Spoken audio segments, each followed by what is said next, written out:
Finally ঘরের পুজো কাজকর্ম সব কিছু সেরে বেরিয়ে পড়ছি মেয়ের স্কুলের ঠাকুর দেখতে। দুই মেয়ের স্কুলেই ঠাকুর দেখতে কিন্তু যাব। আর এই যে আমার ছোটো মেয়ে সেজে গুজে হনহন করে এগিয়ে যাচ্ছে, মানে কখন স্কুলে যাবে। আর এই যে আমার বড় মেয়ে, কেমন লাগছে বলুন তো দুই মেয়েকেই। তো দেখুন কি অস্থির হয়ে গেছে যাওয়ার জন্য। তারপরে মানে বড় মেয়ের স্কুলে চলে এলাম।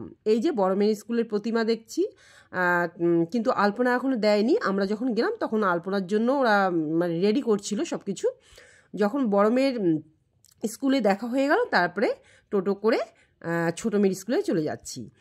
আর কি অস্থির, মানে কি বলবো, কখন স্কুলে পৌঁছাতে পারলেই বাঁচে আমার মেয়ে। তো এই যে আমরা মানে রাস্তা দিয়ে যাচ্ছি। তো এই দেখুন, আর রাস্তায় দেখুন সবাই কি সুন্দর শাড়ি পরে আছে, ছেলেরা পাঞ্জাবি পরে আছে। মানে আজকে সরস্বতী পুজো না, তো ওদেরই তো পুজো বলুন, ছোটো ছোটো বাচ্চা, ওদেরই তো পুজো, ওরা সাজবে না তো কে সাজবে। তো এই যে আমরা স্কুলে চলে এলাম, ছোটো মেয়ের স্কুলে। এসেই একটু ছবি টবি তুললাম। তো মেয়েকে বললাম যে একটু দাঁড়া, একটু ছবি তুলবো ভালো করে। ওরা এইদিকে তাকাচ্ছে, ছবি আর তুলতে পারছিলাম না, পরে ভিডিও করলাম। আর এই দেখুন ওদের স্কুলটা কিন্তু খুব সুন্দর সাজিয়েছে, মানে এত সুন্দর সাজিয়েছে। হাতের মানে সবার হাতের কাজ কিন্তু এগুলো সবাই নিজেরাই আর্ট করেছে। তো দেখুন এত সুন্দর, সবাই বসে আছে, প্রসাদ নিচ্ছে। তো আমরাও নেব, একটু পরেই নেব, ভিডিওটা করার পরেই নিয়ে নেব। তো এই যে আমরা সবাই মিলে সব বান্ধবীরা একসাথে হয়েছি, অনেক দিন পর একসাথে মানে হলাম।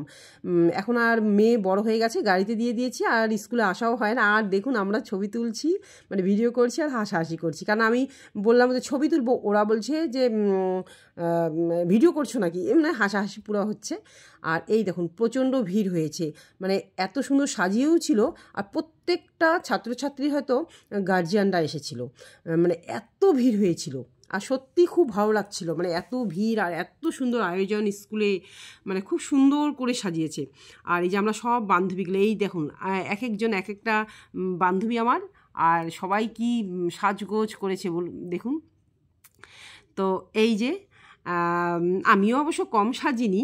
এই যে আমার মেয়েকে বলছি একটু ধর না ক্যামেরাটা, আমাকেও একটু দেখা, আমি তো সবাইকেই দেখাচ্ছি। তারপরে অবশেষে আমার মেয়ে একটু ক্যামেরাটা হাতে নিয়ে আমাকে একটু দেখালো। তো এই যে আমি সেজেছি, আর আমি কি সাজবো বলুন, মানে আমি তো মানে সেরকম বেশি মানে খুব সাজি না।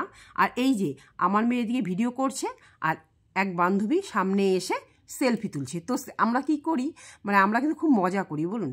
এই যে এদিকে ভিডিও চলছে আর এদিকে সেলফি তোলার জন্য আমরা হাসাহাসি করছি, ওই দিকেই আমাদের মন, মানে যে যেদিকে ক্যামেরা ধরে আমরা সেই দিকেই কিন্তু দৌড়ে যাই। তো খুব মজা হয়, মানে কি বলুন তো, মানে বাচ্চারা যা মজা করে তার থেকে বেশি আমরা বড়রাই বেশি মজা করি ওদের থেকে। মানে ওদের থেকে আমাদেরই শখটা খুব। ওরা তো বাড়ি আসার জন্য খুব অস্থির হচ্ছিল, কিন্তু আমাদের আর বাড়ি আসতে ইচ্ছে করছিল না, সবাই মিলে একসাথে হয়েছি না। তারপর কিছুক্ষণ পর থেকে আমরা বাড়ির দিকে রওনা দিলাম। এই যে সবাই তো টোটো করে চলে গেছে, আমি আর আমার আর এক বান্ধবী মানে হেঁটে হেঁটে আসছিলাম। আর রাস্তায় দেখলাম একটা সরস্বতী ঠাকুর, মানে এত সুন্দর ঠাকুরটা, এত বড়, আর এখানে অনুষ্ঠানও চলছে, মানে খুব সুন্দর হয়েছে এই ঠাকুরটা। তো আর রাস্তায় দেখুন কি জ্যাম, মানে কি বলবো, আজকে মানে দুর্গাপুজোতেও এরকম ভিড় হয় না কিন্তু। তো আমার ব্লগটা কেমন লাগলো অবশ্যই জানাবেন।